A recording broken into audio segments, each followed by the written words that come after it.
Dogs and humans have a truly amazing bond. Astonishing abilities, companionship and utter loyalty make dogs our best friends. In this series, we investigate the surprising science behind these impressive beings.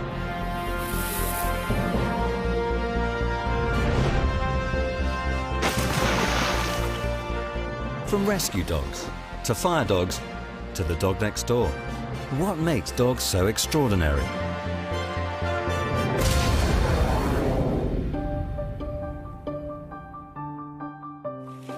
In The Power of Movement, we examine dogs' extraordinary physical agility.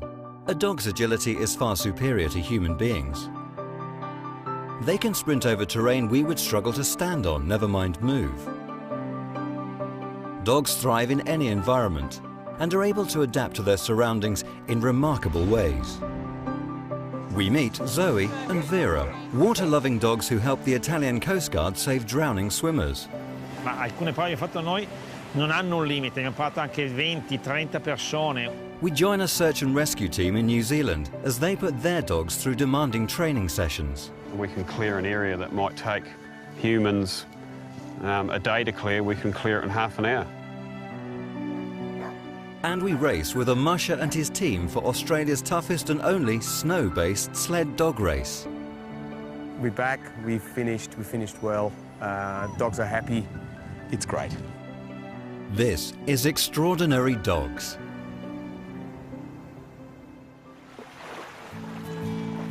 With the peak season over, the Italian lakes look calm and serene.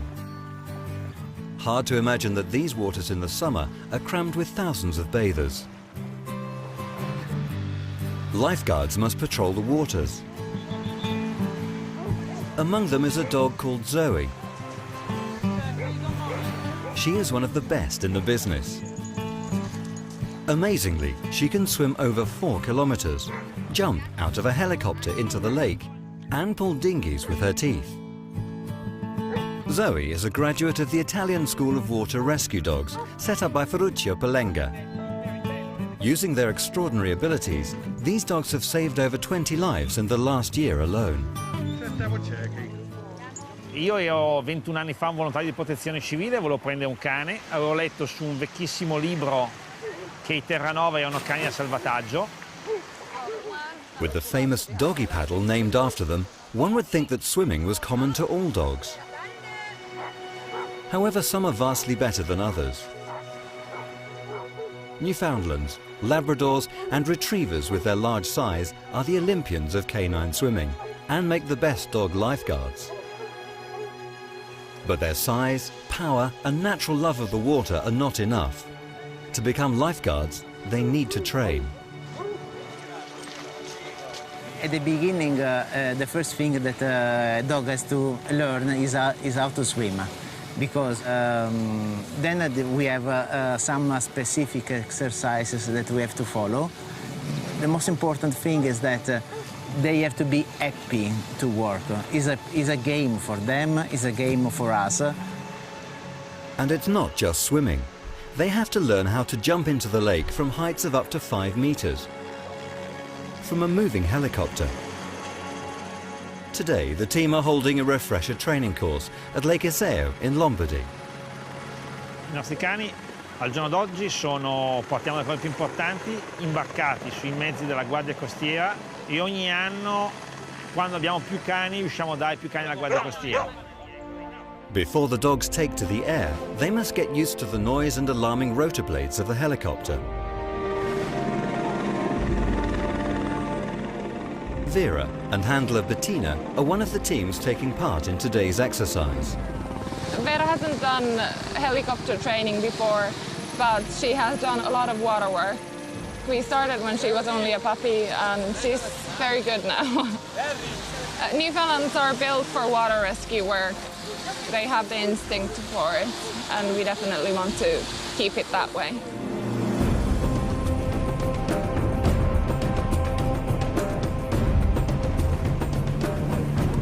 The helicopter hovers above the water. Bettina will jump first, followed by Vera. Whether the dog jumps with or without their handler is based on how experienced they are. Once in the water, Vera must navigate through the choppy waves created by the helicopter and swim a distance of up to 1 kilometre to the test person who is pretending to drown. Distance swimming is one of the key areas of training, and the dogs need to be able to perform rescues for up to 4 kilometres.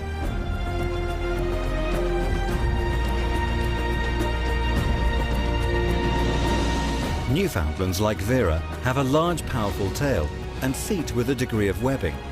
She has a paw 9 centimetres long and 11.5 centimetres wide, which gives her a powerful thrust with every stroke. Studies have suggested that dogs are one of the few non-aquatic mammals that can hold their breath. This helps them perform even if their head is immersed, by protecting the larynx from the entry of water into their lungs. Vera also has a thick, waterproof coat, which protects her from the cold when swimming.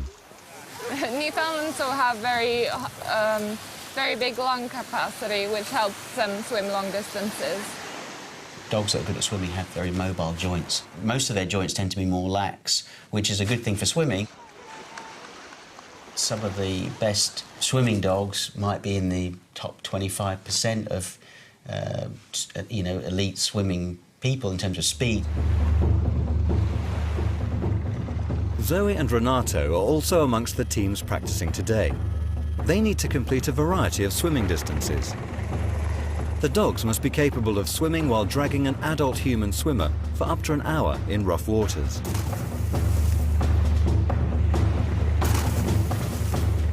With the dog supporting the victim, the handler is able to perform procedures such as mouth-to-mouth resuscitation while floating in the water. The dogs also have to help pull boats when assisting in a rescue operation. The Newfoundland's large skeleton and muscles give them the power to take on difficult swimming conditions. Thankfully, their jaw can handle the pressure. It can exert double the power of a human jaw. Ma alcune prove che abbiamo fatto noi non hanno un limite, abbiamo provato anche 20-30 persone, cani con imbragatura galleggiante, poi mocchiare senza problemi 3-4 persone verso riva. As the summer season approaches, Zoe will again be helping save dozens of lives in the lakes and seas off the Italian coast. As happy in the water as she is on dry land, Zoe's extraordinary talents have transformed Italian life-saving practices. Next, we go to New Zealand, where dogs' agility is being used to save countless lives in an altogether different way. New Zealand's stunning landscape is famous throughout the world. However, the islands are situated on a number of fault lines, making them vulnerable to earthquakes and avalanches. In this terrain, having a team of highly trained dogs able to respond immediately to missing persons cases can mean the difference between life and death. These extraordinary dogs are able to find trapped victims faster than any human or machine.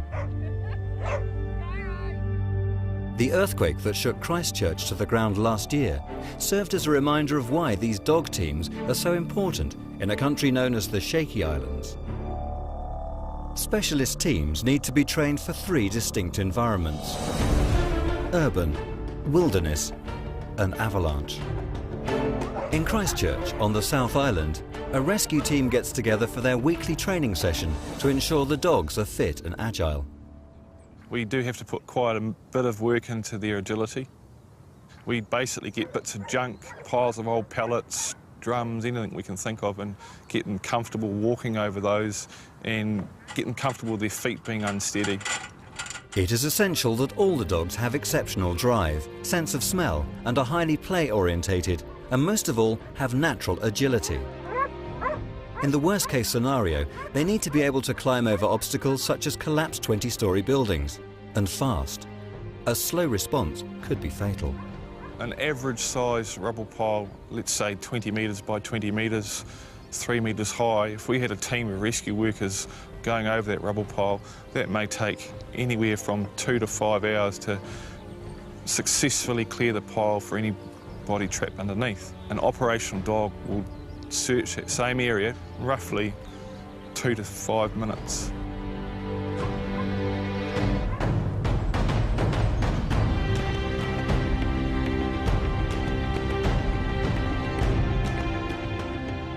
A dog's agility is paramount when traversing rubble and unstable terrain.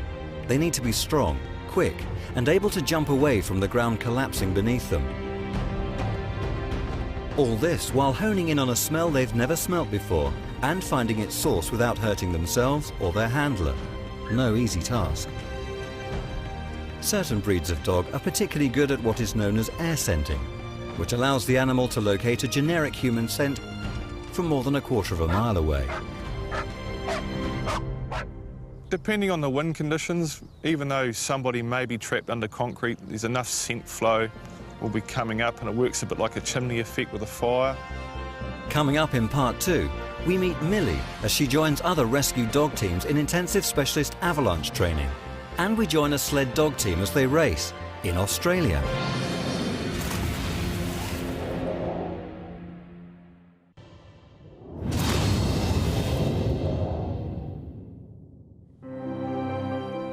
A large part of New Zealand's search and rescue is in remote locations.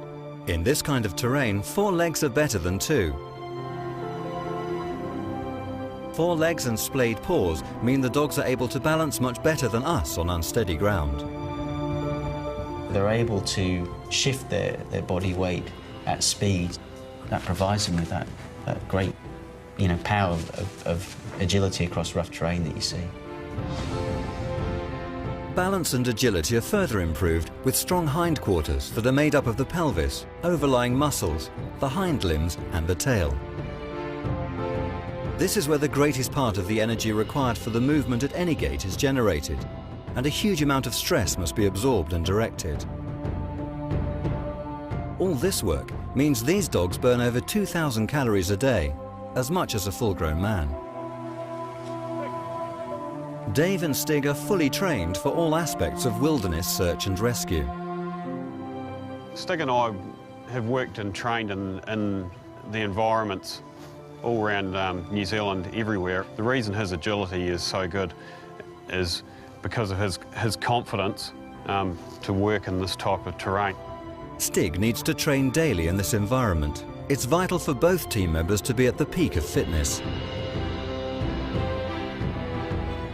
He's got that confidence to use his agility, 4 legs, bouncing down off cliffs and around edges. We can clear an area that might take humans a day to clear, we can clear it in half an hour.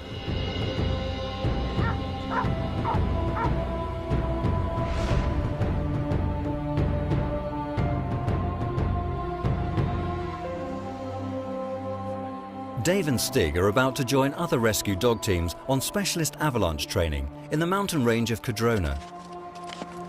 This intensive 4-day assessment is aimed at testing a dog's ability to work in these arduous conditions. Many of these dogs are Labradors, just like Millie, whose handler is Brendan. Generally, avalanches are large, broken blocks of snow. So you can imagine it's like climbing up over large blocks of debris.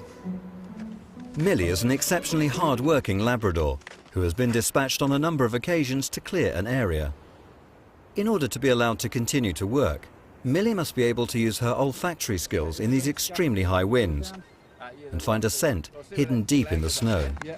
Just above that there was a track. We found a single track in the snow. Yep. Well, it could have been 2 or 3 people behind each other. In an alpine environment, we can be looking at winds of 60 to up to 100 kilometres an hour. It's very difficult to work a dog once the winds get over 60 kilometres an hour because they start blowing the scent off the side.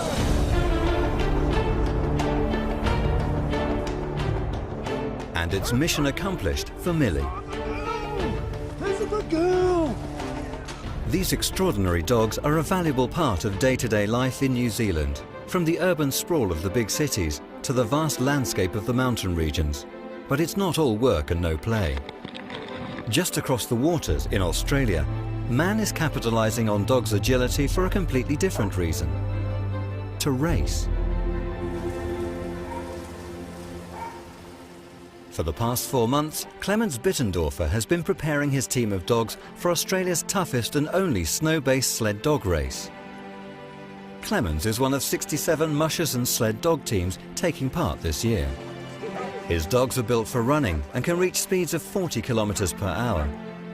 This compares with the top average human speed of 24 kilometers per hour.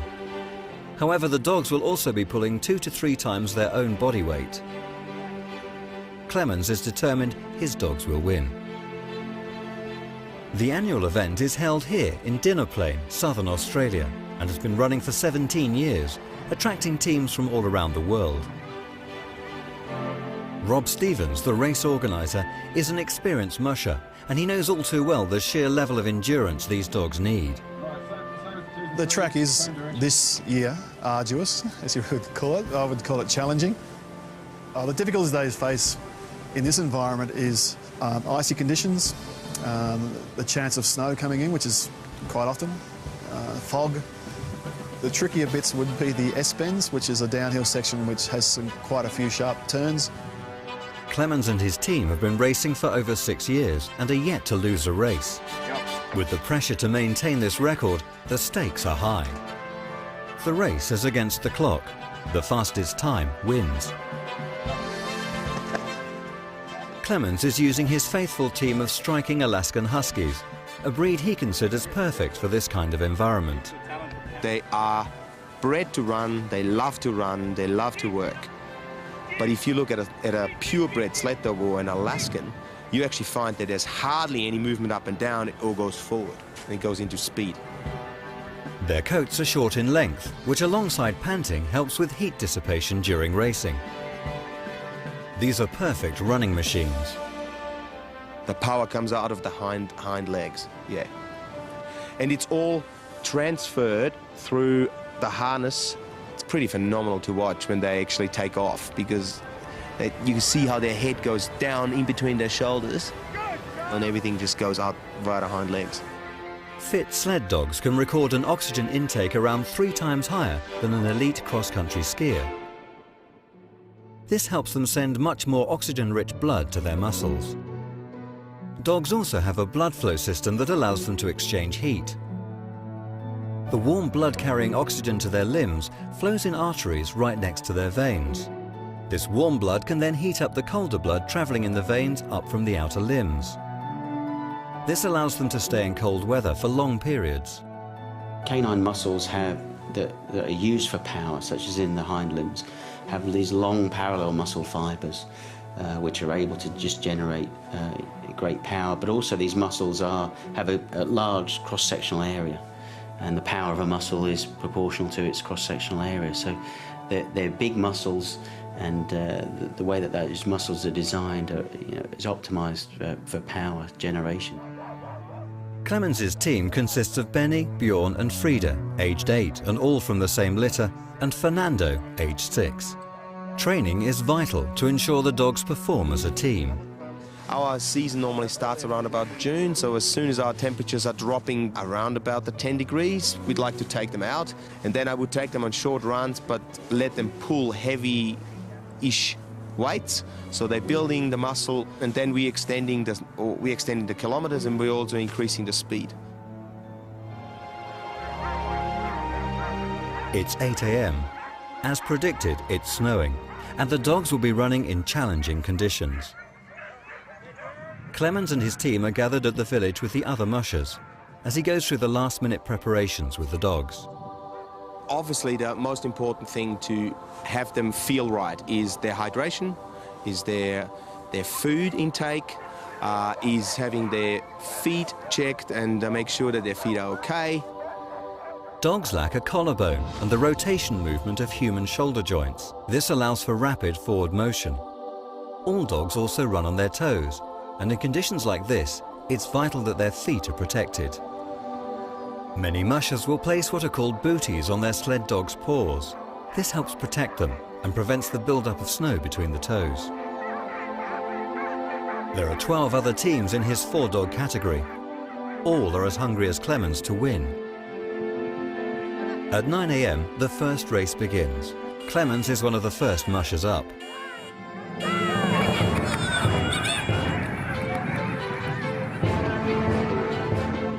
During the 20-minute race, the dogs will use something called their hidden button, a term used for when a dog is able to increase their metabolism.